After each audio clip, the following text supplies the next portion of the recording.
Hey guys, it's Daniel's son. Welcome back to the channel, and today we have Hoovie's Ferrari 456. Now in this video, I'm going to share my perspective as a Ferrari mechanic for about 8 years on the reliability of the 456. So let's get started.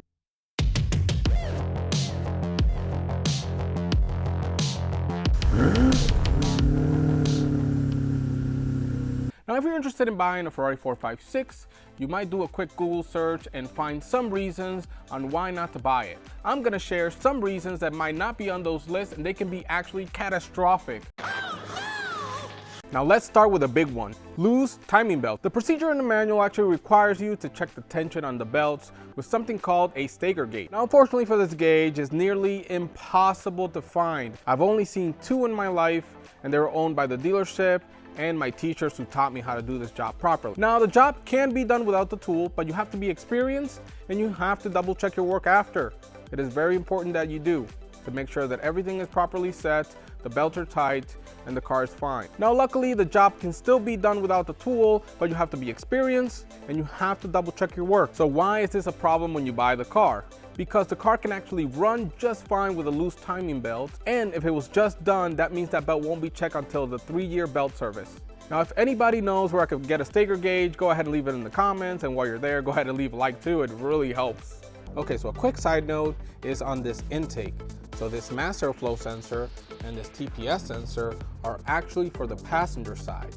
If you look, the intake goes in all the way across to the passenger side head.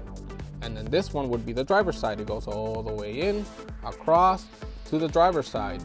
So that can get confusing in diagnosis. This is the driver's side mass airflow sensor, and this is the passenger side mass airflow sensor.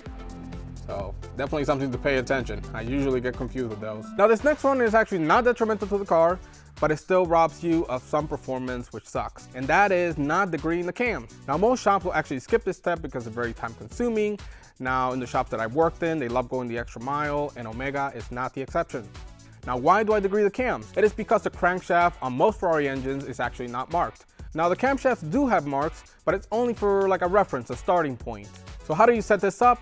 You actually start with cylinder number 1, you set it at top dead center, and then you line up the marks on the camshaft. That is your starting point there. Now a lot of people stop here because the car will actually run fine, but degreasing the cams actually yields a much better result in performance. Now on Hoovie's Ferrari 456, I actually degreed the cams on this one, and you can definitely feel it. You can definitely feel it's a little bit more snappier, and also that power curve feels a lot better. So if you're working on Ferraris, make sure to degree your cams.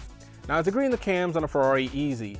Actually, it is not. The manual does not give you all the information. A lot of stuff has to come from previous experience and a lot of research. So I would understand why people skip this step. It's not worth it to do all the research and all that stuff for a car that you might work 1 or 2 a year. Now this one actually scares me the most, and I have the Ferrari 360 cylinder head on here as an example to show you what I'm talking about. Now it actually has to do with installing the cams, specifically on the passenger side, cylinders 1 through 6. Whenever cylinder number 1 is at TDC, that means the number 6 is also at TDC, but the cam lobes are in different positions. Now on this cylinder head, I have it simulated where the cams would be if you're doing this procedure.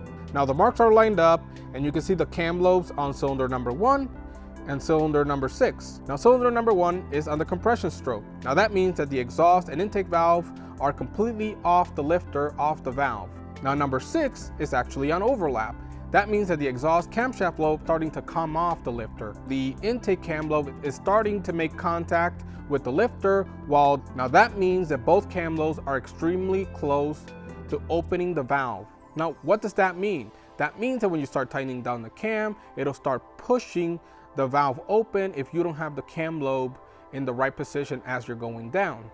Now by pushing the valve open, it'll actually smash it against the piston, and these valves are sodium filled, which can cause stress cracks, or they can get bent easily, causing running issues or even dropping a valve down into the piston, which is catastrophic. Now why am I adding this one to the video? You would think the car wouldn't even make it out of the shop with a broken valve. Now sometimes the valve actually will not break instantly. It'll last a little bit of time, and then the service is done. It'll survive the initial test drive, and most of these cars are not driven. So that means after the service, the car is parked.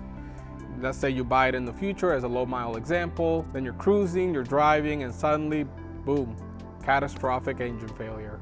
Now, I hope this video was informative and enjoyable, and as always, bring me more Ferraris, and I will see you in the next video.